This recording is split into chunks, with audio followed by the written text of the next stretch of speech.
आज के वीडियो में हम स्टार्ट कर रहे हैं क्राउन सब्जेक्टिव बुक का मॉडर्न हिस्ट्री, जिसमें आज हम देखेंगे यूरोपीय कंपनियों का भारत आगमन।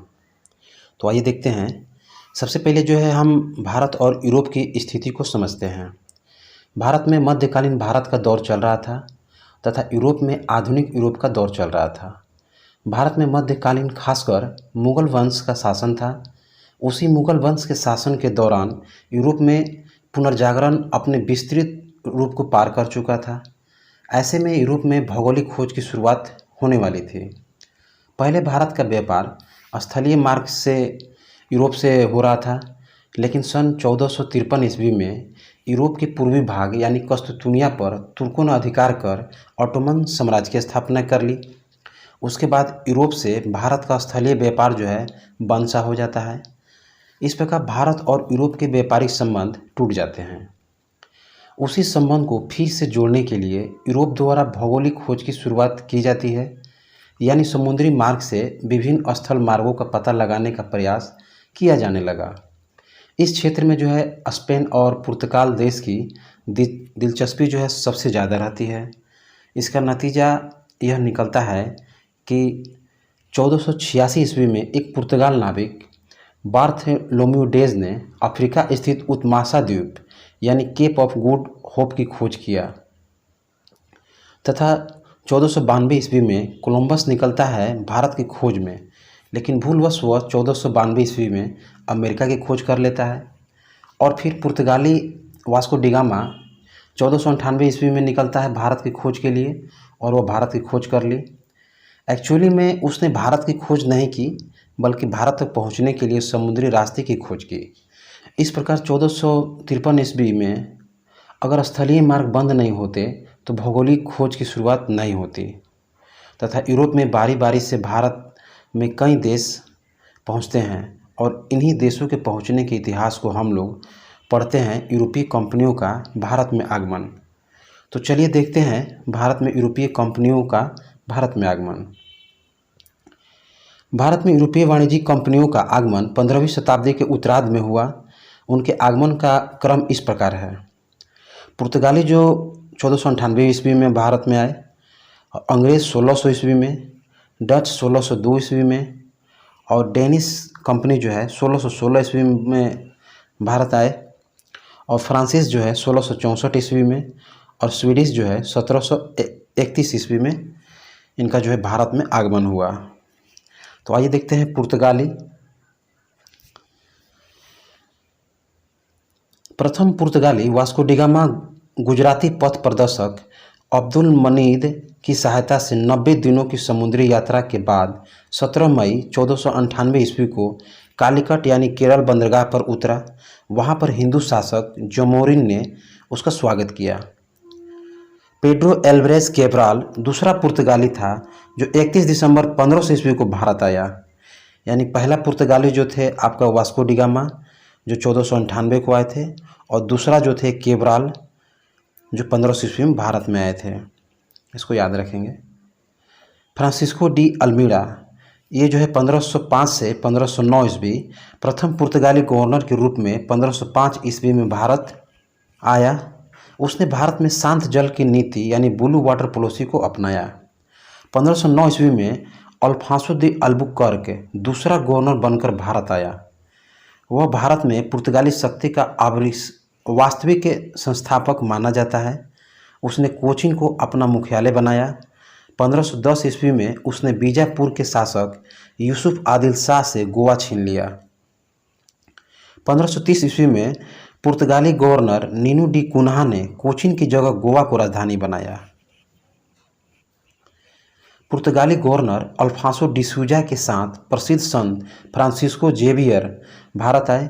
उसने सैन थोमा यानी मद्रास में, हुगली बंगाल में और दीव काठियावाड़ में पुर्तगाली बस्तियों की स्थापना की। भारत का पहला प्रिंटिंग प्रेस 1556 ईस्वी में पुर्तगालियों ने गोवा में स्थापित किया। उन्होंने कार्टेज अल्मेड़ा काफिला पद्धति पर जहाज़ों के अरब सागर में प्रवेश को नियंत्रित किया। यानी कार्टेज अल्मेड़ा जो था एक टैक्स था जो समुद्र में आने जाने वाले जहाज़ों पर लगाया जाता था। उन्होंने गोथिक स्थापत्य कला का प्रचलन किया। पुर्तगालियों ने 1503 ईस्वी में कोचीन यानी केरल में अपनी पहली फैक्ट्री और 1505 ईस्वी में कन्नूर में दूसरी फैक्ट्री स्थापित की। उन्होंने तंबाकू खेती से भारतवासियों को अवगत कराया। वे भारत में सबसे पहले और 1961 ईस्वी में गोवा छोड़कर सबसे अंत में गए। आइए देखते हैं डच यानी हॉलैंडवासी। डच संसद द्वारा 1602 ईस्वी में डच ईस्ट इंडिया कंपनी की स्थापना की गई। कॉर्नेलियन हाउटमैन पहला डच यात्री था जो 1596 ईस्वी में भारत पहुंचा। डच नौसेना नायक वादेर हेग ने 1605 ईस्वी में मसूलीपट्टनम में प्रथम डच कारखाना तथा पोतोपोली यानी निजामपत्तनम में दूसरा कारखाना स्थापित किया। डच द्वारा स्थापित कुछ अन्य कारखाने यानी पुलकट में जो है आपका 1610 ईस्वी में, सूरत 1616 ईस्वी में और करिकल यानी 1645 ईस्वी में, चिंसूरा 1653 ईस्वी में और कोचीन 1663 ईस्वी में डच द्वारा जो है ये कारखाना स्थापित किया गया। पुलकट में डच कारखाने को गोल्ड्रिया का किला तथा चिंसूरा यानी हुगली में गुस्ताबुस फोर्ट कहा जाता था। बंगाल में पिपली में पहली डच फैक्ट्री स्थापित की गई, लेकिन शीघ्र ही यह बालासोर स्थानांतरित कर दी गई। डचों ने पुलिकट जो उनका मुख्यालय था में स्वर्ण के सिक्के यानी पैगोडा का प्रचलन करवाया। 1759 ईस्वी में अंग्रेजों ने डच को बेदरा यानी पश्चिम बंगाल के युद्ध में पराजित कर भारत में उनकी गतिविधियां समाप्त कर दी। आइए देखते हैं अंग्रेज। इंग्लैंड में मर्चेंट एडवेंचर्स नामक व्यापारियों के एक समूह ने the governor and company of merchant of London trading into the East Indies की स्थापना 1599 में की। महारानी एलिजाबेथ ने 1600 ईस्वी में कंपनी को पूर्व के साथ व्यापार के लिए 15 वर्षों के लिए अधिकार पत्र प्रदान किया। इंग्लैंड के राजा जेम्स प्रथम ने दूत के रूप में कैप्टन हॉकिंस हेक्टर नामक जहाज से सूरत आया और जहांगीर के आगरा स्थित दरबार में पहुंचा। वहां उसने बादशाह से फारसी में बात की, जिससे प्रसन्न होकर उसे 400 का मनसब एवं इंग्लिश खां की उपाधि दी गई। ये जहांगीर के द्वारा कैप्टन हॉकिंस को। अंग्रेजों ने भारत में अपनी प्रथम कंपनी 1611 ईस्वी में मसूलीपट्टनम में स्थापित की। अंग्रेजों ने 1612 ईस्वी में पुर्तगालियों को सूरत के निकट स्वाजी हॉल में पराजित किया। अंग्रेजों ने जहांगीर की अनुमति से सूरत में पश्चिम भारत की पहली और भारत की दूसरी कंपनी स्थापित की यानी 1612 में, और पहले फैक्ट्री जो है आपका जो है 1611 में स्थापित किए थे मसूलीपट्टनम में।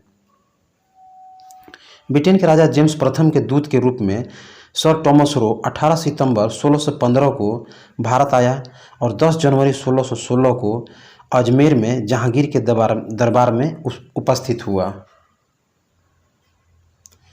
गोलकुंडा के सुल्तान ने 1632 ईस्वी में अंग्रेजों को सुनहरा फरमान दिया। अंग्रेजों ने पूर्वी तट पर अपना कारखाना 1633 ईस्वी में बालासोर एवं हरिहरपुरा में स्थापित किया। 1639 ईस्वी में फ्रांसिस डे नामक अंग्रेज ने चंद्रगिरी के राजा से मद्रास पट्टे पर प्राप्त किया और वहां पर फोर्ट सेंट जॉर्ज की स्थापना की। 1651 ईस्वी में ब्रिजमैन ने हुगली में एक कारखाना स्थापित किया। 1616 ईस्वी में पुर्तगालियों ने अपनी राजकुमारी कैथरीन ब्रेगांजा का विवाह ब्रिटेन के राजा चार्ल्स द्वितीय से करके बम्बई को दहेज के रूप में दे दिया। 1669 और 1677 ईस्वी तक बम्बई का गवर्नर जेरांड आगियार ही मुंबई का संस्थापक था। बंगाल के सूबेदार शाह सुजा ने 1651 ईस्वी में अंग्रेजों को व्यापार करने पर विशेषाधिकार दिया। जॉब चार्नक ने बंगाल में 3 गांव कालीकाता, गोविंदपुर एवं सुतानाटी को मिलाकर आधुनिक कलकत्ता की नींव रखी तथा फोर्ट विलियम का निर्माण किया, जिसका पहला प्रेसिडेंट सर चार्ल्स आयर था। देखते हैं यूरोपियों की प्रथम फैक्ट्रियां। पुर्तगाली, ये कोचीन केरल में 1503 में स्थापित किया गया। डच द्वारा जो है मसूलीपट्टनम आंध्र प्रदेश, ये 1605 में स्थापित किया गया और अंग्रेजों द्वारा मसूलीपट्टनम में 1611 में स्थापित किया गया और डेनिश द्वारा ट्रावनकोर यानी तंजौर में 1620 ईस्वी में आपका जो है फैक्ट्री स्थापित किया गया और फ्रांसीसी द्वारा सूरत यानी गुजरात में 1668 ईस्वी में प्रथम फैक्ट्री स्थापित किया गया। आइए देखते हैं फ्रांसीसी। फ्रांस के सम्राट लुई 14वें के मंत्री कार्लबर्ट द्वारा 1664 ईस्वी में फ्रेंच ईस्ट इंडिया कंपनी की स्थापना हुई, जिसमें कंपनी देश इंद से ओरिएंटलेस कहा गया। फ्रांसिस कैरो ने 1668 ईस्वी में सूरत में अपने पहले व्यापारी कारखाने की स्थापना की। उनकी दूसरी कंपनी मसूलीपट्टनम में स्थापित हुई। 1663 ईस्वी में फ्रांसिस मार्टी ने पुडुचेरी नामक एक गांव प्राप्त किया, जो आगे चलकर पांडिचेरी के नाम से जाना गया। डचों ने पांडिचेरी को छीन लिया, लेकिन रिजविक की संधि के बाद पांडिचेरी पुनः फ्रांसीसियों को मिल गया। बंगाल में मुख्य फैक्ट्री चंद्रनगर थी। फ्रांसीसियों ने 1721 में मॉरिशस, 1724 ईस्वी में मालाबार में स्थित माही तथा 1739 में करिकाल पर अधिकार किया। पहले गवर्नर बना। वह भारत में फ्रांसीसी साम्राज्य स्थापित करना चाहता था। अंग्रेजों और फ्रांसीसियों के बीच कर्नाटक क्षेत्र में कुल 3 युद्ध हुए, जिन्हें आंग्ल फ्रांसीसी युद्ध कर्नाटक युद्ध कहा गया। 22 जनवरी 1760 को लड़े गए वांडीवास के युद्ध में फ्रांसीसी सेना पराजित हुई और उसका वर्चस्व भारत में समाप्त हो गया। इस युद्ध में जनरल आयरकुट ने अंग्रेजी सेना का नेतृत्व किया। आइए देखते हैं कर्नाटक आंग्ल फ्रांसीसी युद्ध। इसमें जो है आपके 3 युद्ध हुए, प्रथम, द्वितीय और तृतीय। आइए पहला देखते हैं कि प्रथम कर्नाटक युद्ध जो है 1746 से 48 ईस्वी तक चला। ये जो है आपको एला सापेल की संधि से 1748 में समाप्त हुआ। इसका परिणाम जो इसमें जो आपको फ्रांसीसी विजयी हुए। द्वितीय कर्नाटक युद्ध 1749 से 54 ईस्वी तक चला। ये जो है कि पांडिचेरी की संधि से समाप्त हुआ 1754 ईस्वी में। इसका परिणाम जो है आपको अंग्रेजों का प्रभाव जो है बढ़ गया। और तृतीय कर्नाटक युद्ध जो 1756 से 63 ईस्वी तक चला, ये आपको पेरिस के संधि से 1763 ईस्वी में समाप्त हुआ। और इसका परिणाम जो हुआ कि वांडीवास के युद्ध के बाद ये फ्रांसीसी निर्णायक रूप से पराजित हुए। दोस्तों, इस चैप्टर से इतना ही है। आगे नेक्स्ट वीडियो बनाया जाएगा। तब तक वीडियो देखने के लिए आपको बहुत बहुत धन्यवाद। जय हिंद।